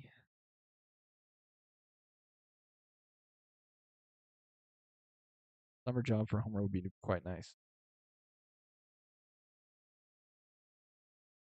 Someone offer you the means rather than just 2 days. That's all I'm saying. That's an attractive prospect. Dr. Larch looked at Homer. They're to each other. Right. Of course, you might want to come back in 2 days, said Hartley. They looked away from each other as opposed to look away from the face, washing his hands. Oh, you're always welcome here. He left the room and Homer with the baby, too quickly again for Homer to say how much he loved him. Cowering station master's assistant watched Wilbur Larch take Nurse dispensary. Despite the station master's presence, The etherized atmosphere of the dispensary was comforting to Wilbur Lark. Helped him say to his loyal nurses what he needed to say. I want to pool our resources, said Wilbur Lark. I want the boy to have as much money as we can scrounge together. Whatever there is in the way of clothing that looks halfway decent. How much money does the boy need for 2 days? It's an opportunity for him. He? Larch asked. I don't think he'll be back here in 2 days. Hope he doesn't come back. Not that soon. Breaking heart reminded him of what he'd forgotten. The story of Homer's weak heart. Tell him. Crossed the hall to see how Candy was coming along. Knew that she and Wally wanted to leave as soon as possible. A long drive ahead of them. Homer Wells is leaving me. Better leave me in a hurry. Although 20 years wasn't what most would have called a hurried departure. I had to leave in a hurry now because Dr. Larch needed to see if he would think so, he thought. He checked the spotting on the sterile volval pad. While he looked at the ceiling at his hand, doing just fine, Dr. Larch. About to tell her that Homer could advise her about any cramps she suffered and also check spotting, but he wanted to leave Homer that responsibility. Dr. Larch couldn't at that moment said Homer's. He asked Homer, Curly saw packing. I'm not being adopted, Curly said. I'll be back in just 2 days. Taking you, said Curly Day. His face looked so stricken. Homer had to turn. Dr. Larch was an amateur historian, nevertheless understood the power of information. For that reason, he told Candy and Wally about not only easier long run expected, the story would be more. We let him go before, not even for just days, without saying about his. Larch told Candy. Wonderful word, condition. The effect of the word in a doctor's mouth is truly astonishing. Candy seemed to forget she just had an abortion. The color came back to Wally's face. Said Wilbur Larch. I have not told him about it because I haven't wanted to worry him. A sort of condition that could be made worse by his worrying about it. Wilbur Larch confided to these two good-hearted innocents, who gave him their rapt attention, just so he's not exposed to anything too strenuous, anything, or to anything too violent in the way of exercise, anything too. Wilbur Larch. We created a perfect history for someone who simply needed to be careful, who needed to stay out of danger. Larch had given his favorite orphan a history that he hoped would keep him safe. Aware that it was a history a father would construct for his son if a father can make it onto a theme. Homer Wells at that moment couldn't construct history or anything else that would be soothing to Curly Day, who buried himself under several pillows and a blanket. What do you need to be adopted for? Curly cried. You're practically adopted. Just for 2 days, Homer Wells repeated. With each repetition, his promise sounded less and less likely. Taking you. Can't believe it, cried Curly Day. Angela came up beside Curly's bed. Together they regarded the sobbing mountain, although I think Curly has a little bit more long term in mind.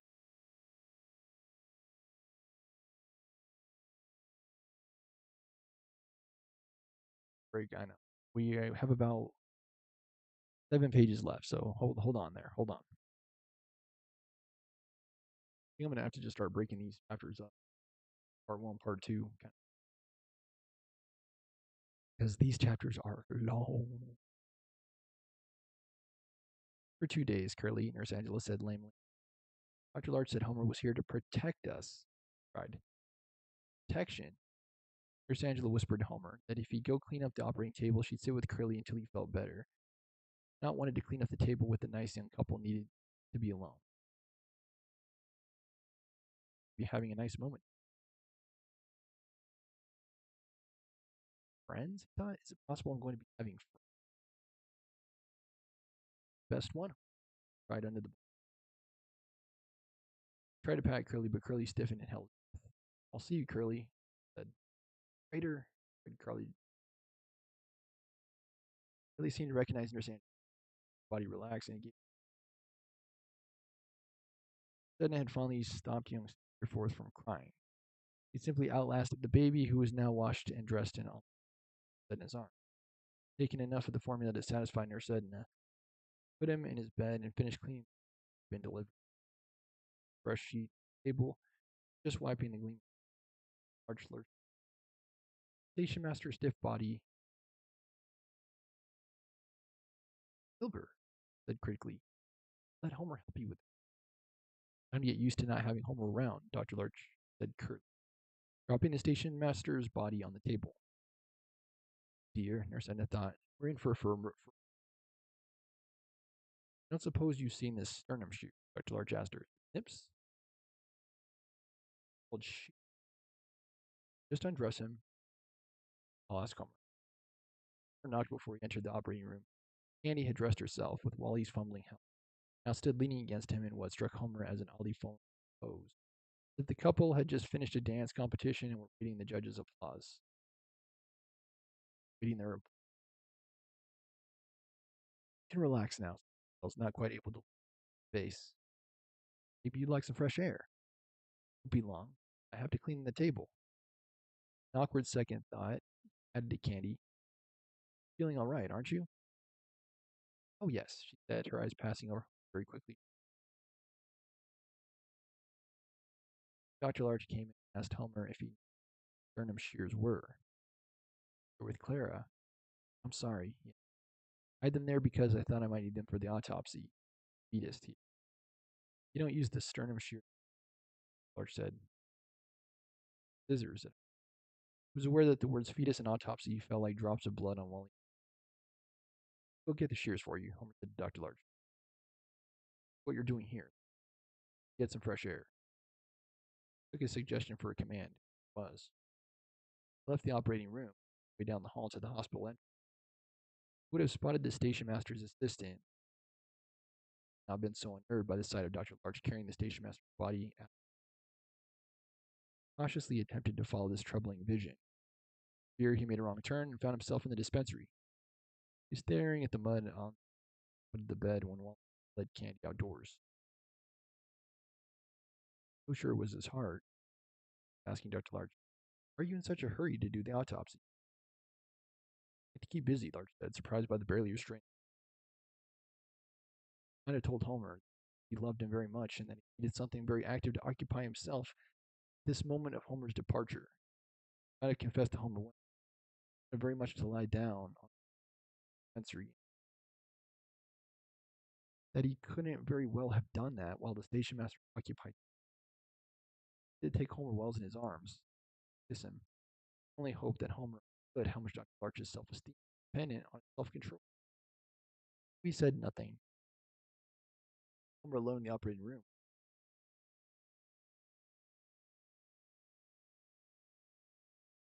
We are getting close. I think about 5 or 6 pages now, so hold on.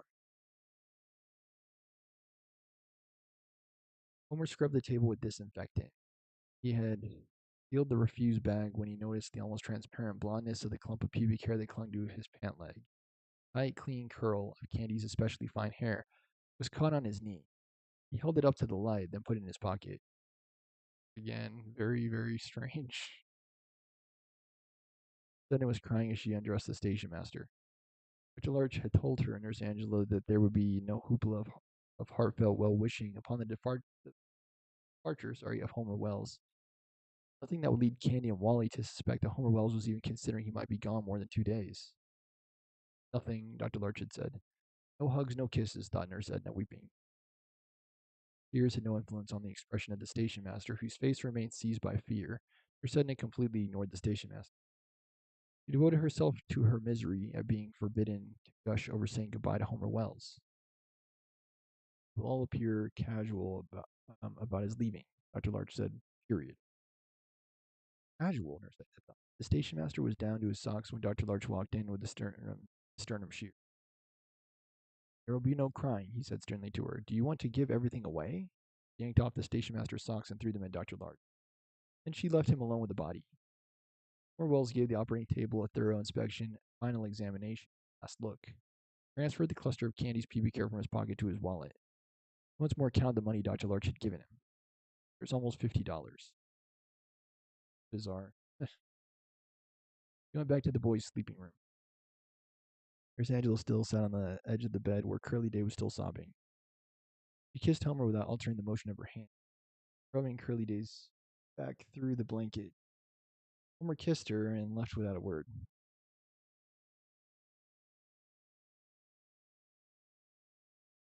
Can't believe they took him, Curly Day through his tears.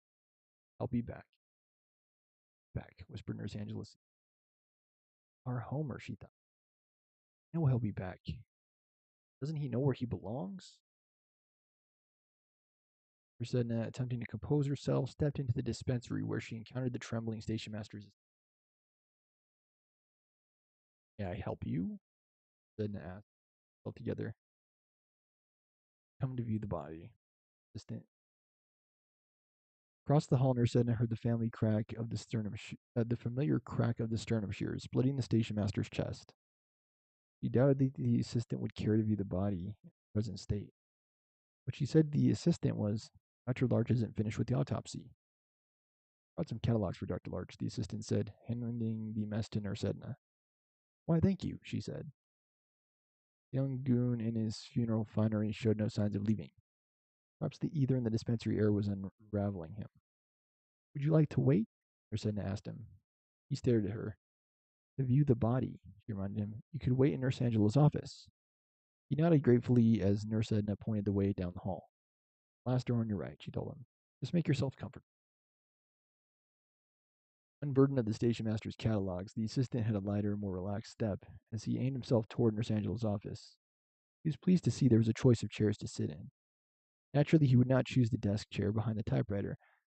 There were two lower, more comfortable-looking chairs positioned in front of the desk at the typewriter. And the typewriter. They were the chairs that the prospective foster parents sat in when they were being interviewed. They were unmatched Paisley easy chairs, and the station master's assistant chose the lower, more overstuffed one. He regretted his decision as soon as he felt how very low the chair was. Everything in the cluttered office seemed to loom over him.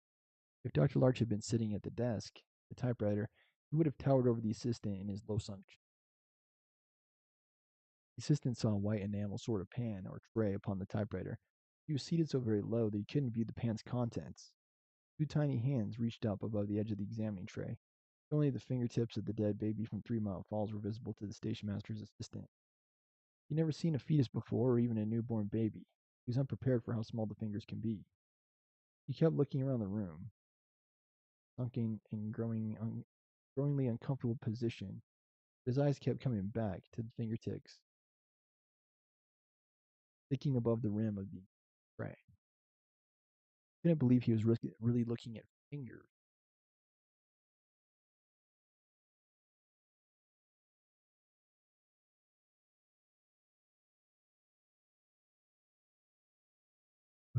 Yeah, home stretch. Hold on. Get this done in under 2 hours. I think I'm going to have to start doing half chapters. Things are long. Whatever that is, it looks like fingers, he thought. Gradually, he stopped looking at other things in the room. He stared at his fingertips. A part of his mind said, get up and see what that is. Part of his mind made the body feel sunken into the air and held down there by a great weight. Fingers, he thought. He kept staring, sitting. Nurse Edna wanted to tell Dr. Larch that he should, for once, let his feelings speak for him, that he should tell Homer Wells what he felt. But she stood quietly listening at the operating room. The station master's chest cracked a few more times. This didn't discomfort her. Nurse Edna was a professional. You could tell by the precision of the snap she heard that Dr. Larch had chosen to occupy his emotions with the task. It's his decision, she told herself. She went outside to see that nice young couple, how that nice young couple were doing. The young man was doing what every young man do while peering under the hood of the cars, and the girl was resting, semi-reclined in the Cadillac spacious back seat. The convertible top was still down. Nurse Edna bent over Candy and whispered to her, "You're as pretty as a picture." He smiled warmly. Nurse Edna could see how exhausted the girl was. "Listen, dear," Edna said to her, "don't be shy. Worried about your spotting." said to her confidentially. Or if you have any peculiar cramps, speak to Homer about it. Promise me you won't be shy about it, dear. Well, certainly, if you're in a fever, promise me. Promise. Lenny was struggling to inscribe the copy of Little Dorrit. Heard Mary Agnes Quirk throwing up in the bathroom. Shut up. But Mary Agnes went on. Jars of apple cider, jar of honey, crab apple. Was the honey?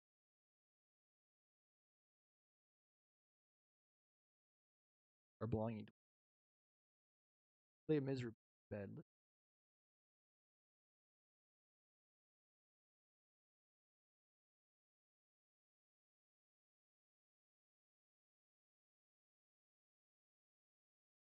Glanced out her window, but there was nothing going on. It wasn't dark.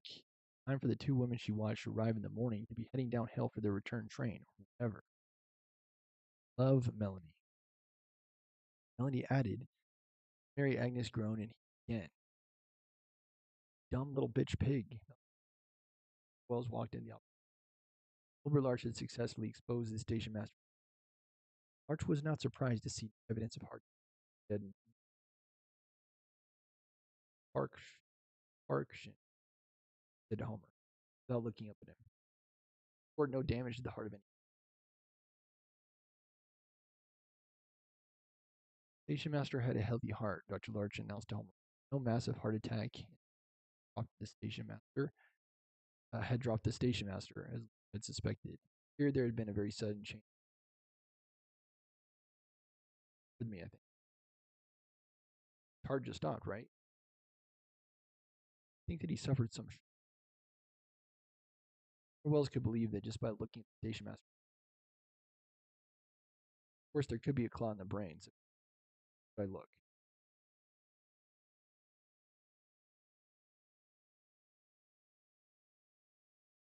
Brainstem, said Homer Wells. Overlord said, "Good boy." Wells saw the station master exposed. He felt the doctor's hands. It'd be safe to say what Homer would say. I love you. I had to leave. While he could still see the door, started to leave. I love you too, Homer. For another minute, Homer could not blood clot in the brain. Been one. Heard Homer say, while he could not he could make out the brainstem clearly, there was arrhythmia.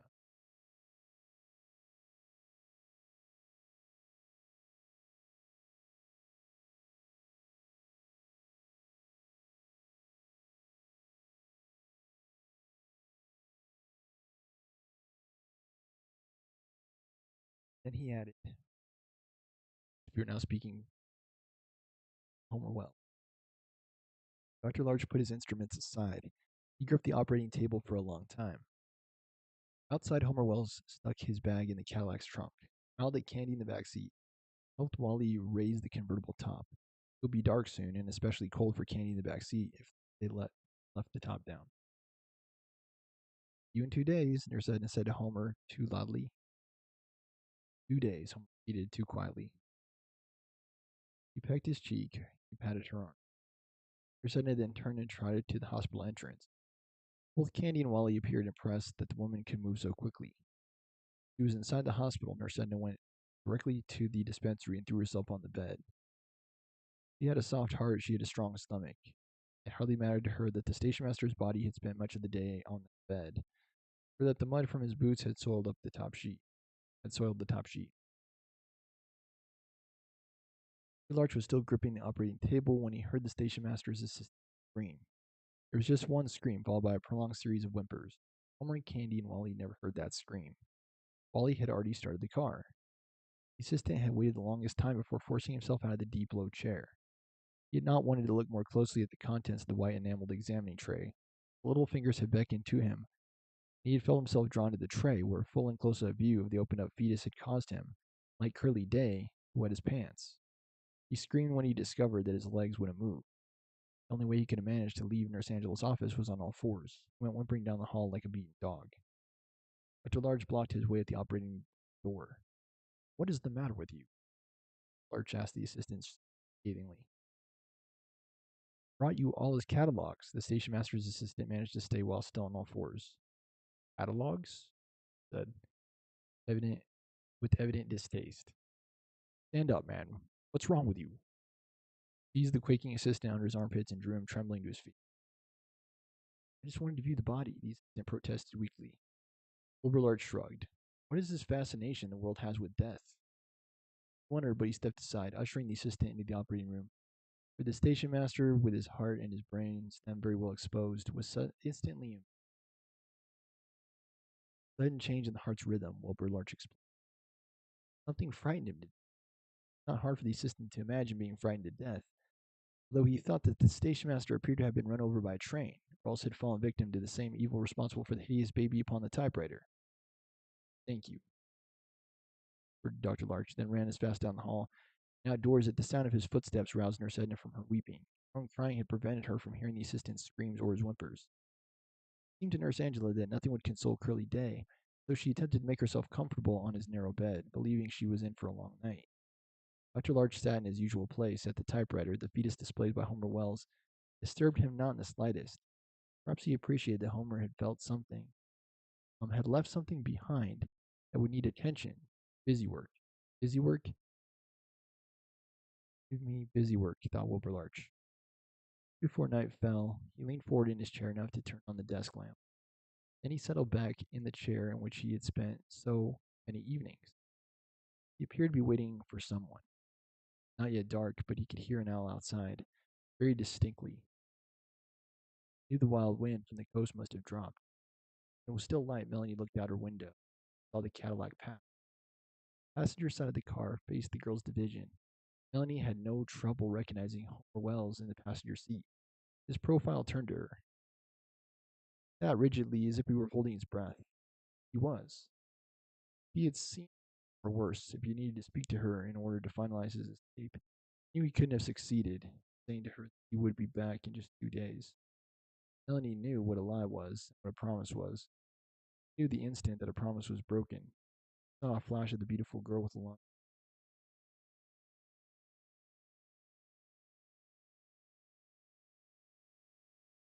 Supposed that the handsome young man was driving.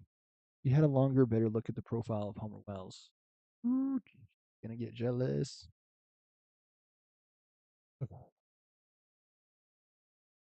He slammed the stolen copy of Little Dorrit shut. The ink was still wet, and her inscription was. She's hurt. Surprisingly, Wally doesn't notice the copy of Little Dorrit gone, and neither does Candy, although Candy might still be out of it from the procedure. Book against the wall. Only Mrs. Grogan heard. Mary Agnes was still violently ill, surrounded by her own noise. Melanie put herself straight to bed without dinner. Mrs. Grogan worried about her, went to Melanie's bed, and felt her forehead, which was feverish. But Mrs. Grogan could not coax Melanie to drink anything. All Melanie said was, broke his promise. For she said, Homer Wells has left St. Cloud's. You have a little temperature, dear, said Mrs. Grogan.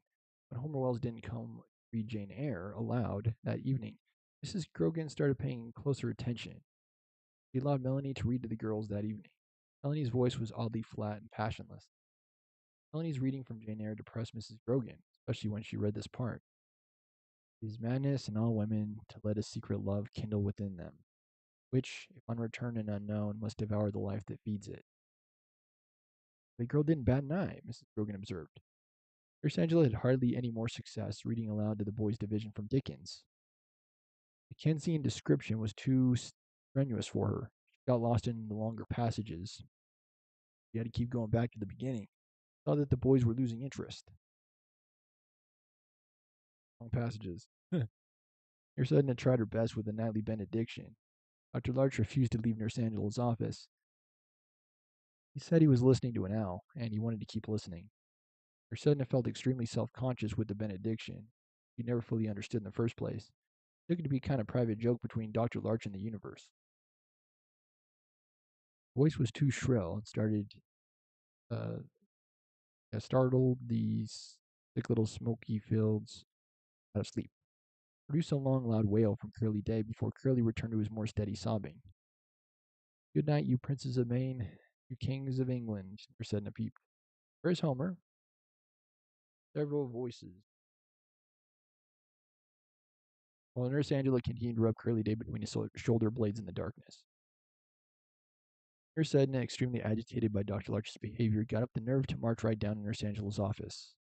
He was going to walk right in and tell Dr. Larch that he should go give himself a good snort of ether and then get a good night's sleep. Nurse Edna grew more timid as she approached the solitary light shining from the office. Nurse Edna hadn't known about the fetal autopsy either. When she rather cautiously peered into Nurse Angela's office. She was given quite a turn by the gruesome fetus. Dr. Larch just sat at the typewriter unmoving. He was composing in his mind the first of many letters he would write to Homer Wells. He was attempting to gentle his anxieties and calm his thoughts. Please be healthy, please be happy, please be careful, Wilbur Larch was thinking, the darkness edging in around him, supplicant hands in the murdered baby from 3 Mile Falls reaching out to him.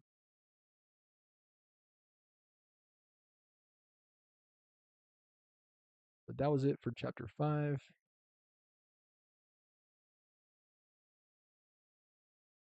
Continue with chapter 6. Let me check the length of chapter 6 here really quick. Hold on. I think what I'm going to do is just start splitting them in two because these chapters are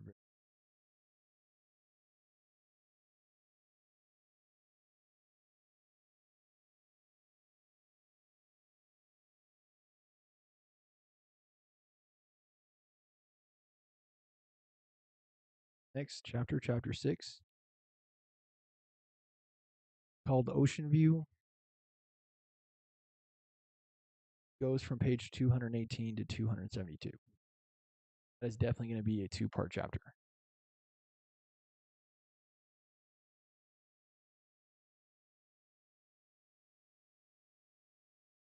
6, right, pages? 66 pages. So I'll do 33 pages in each go.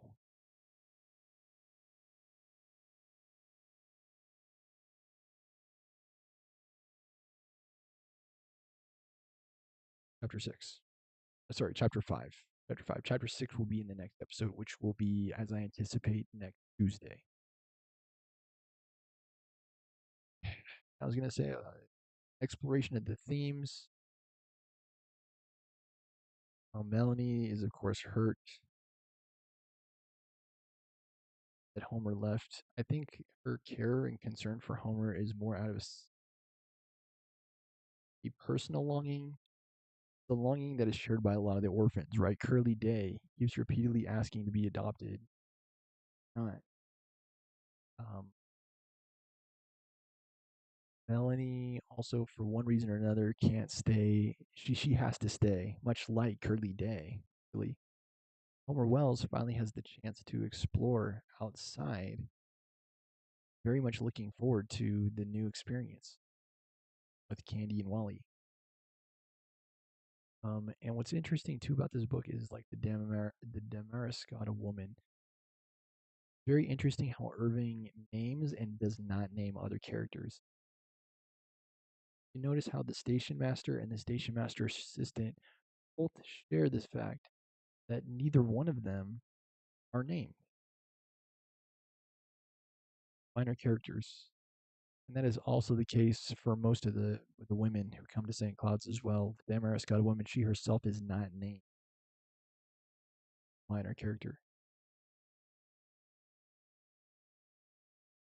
That is some type of commentary by Irving about the nature of these characters.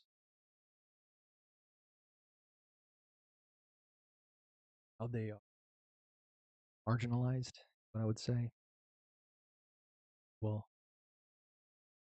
I will begin the next episode, much how I did this one, with a review of the chapter 5 notes.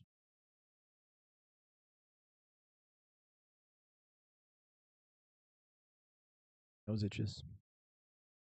I'm just going to do the notes as a quick recap before going into the next chapter. So I'll do the chapter 5 recap. Oh, sorry, notes recap. We'll go into chapter. Read half of chapter 6. I'd like to read half of it for the next edition. The Cider House Rules.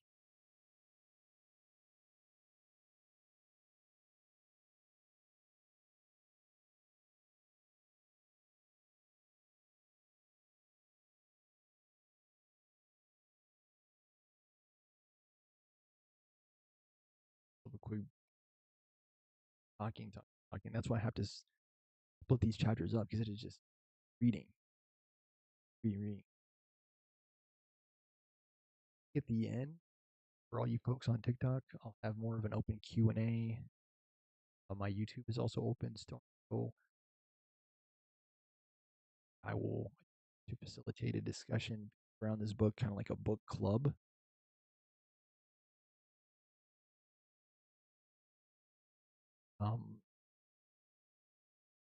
And I will be talking about some of the deeper themes, messages, more of an exploration book session that will be towards the book series. All right, guys, that should do it for today. Remember to like, comment, share, subscribe if you're on YouTube. TikTok, please follow, like, share, also do Farmer Show as well if you do so.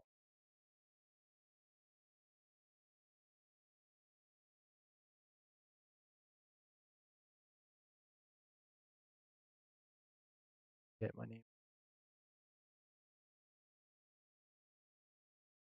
Grow. Thank you so much for watching. I hope you all have a very nice night. For listening, I hope you enjoyed today's episode. I've been your host, Stormer Show. Signing out and signing.